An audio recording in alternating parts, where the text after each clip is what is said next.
Muling ibinida ni Pangulong Ferdinand R. Marcos Jr.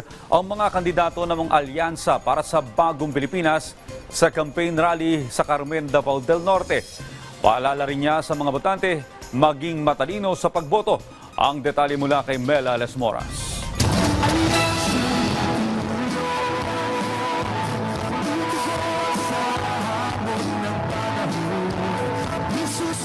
Sa harap ng libo-libong Davaoenos, buong pagmamalaking ikinampanya ni Pangulong Ferdinand R. Marcos Jr. sa Carmen, Davao del Norte ang mga pambato sa pagkasenador ng Alyansa para sa Bagong Pilipinas. Kabilang na riyan sina dating DILG Secretary Benher Abalos, Makati City Mayor Abby Binay, Senator Bong Revilla, Senator Lito Lapid, Senator Francis Tolentino, dating Senador Manny Pacquiao, dating Senador Tito Soto at House Deputy Majority Leader Erwin Tulfo.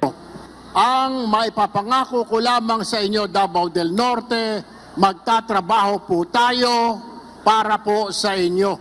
Gagawin ko po lahat dahil kailangan po ninyo ng kakampi sa Senado. Sinasabi nagbudots lang daw sa Senado. Totoo, nagbudots lang. Nagbudots ng 2,000 panukalang batas at ngayon nakapagpasa ng 343 na batas na ngayon. Kasama rin sa mga kandidato ng alyansa sina House Deputy Speaker Camille Villar, Senadora Amy Marcos, Senadora Pia Cayetano at dating Senador Ping Lacson, bagamat hindi sila nakapunta ng personal sa Davao. Ayon kay Pangulong Marcos, batid na ng mga kalaban ang bigat ng line-up ng administrasyon, kaya't ang ibang partido kung ano-ano nang sinasabi dahil tila natatakot na umano. Narinig lang natin ng isang araw. Wala daw pag-asa, siguro. Kanina wala silang pag-asa. Kaya papatay na lang sila ng 15 na senador. Ay talaga, bagay. Mahirap naman yung ibang tao. Ang iniisip lang nila, ang kaisa-isang solusyon sa lahat ng problema ay pumatay pa ng Pilipino.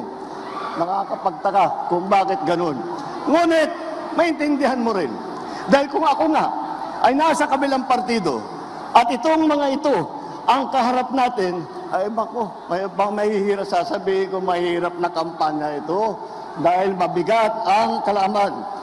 Paalala ng Pangulo, nasa kamay ng bawat Pilipino ang magiging kinabukasan ng bansa, kaya't mahalagaan niya ang matalinong pagboto sa hatol ng bayan 2025. Mula sa mga probinsya sa Luzon, Visayas at Mindanao, mga kababayan naman natin sa Metro Manila ang susunod na susuyuin ng mga kandidato ng Alyansa para sa Bagong Pilipinas. Mula rito sa Davao del Norte, Mela Les Moras para sa Pambansang TV sa Bagong Pilipinas.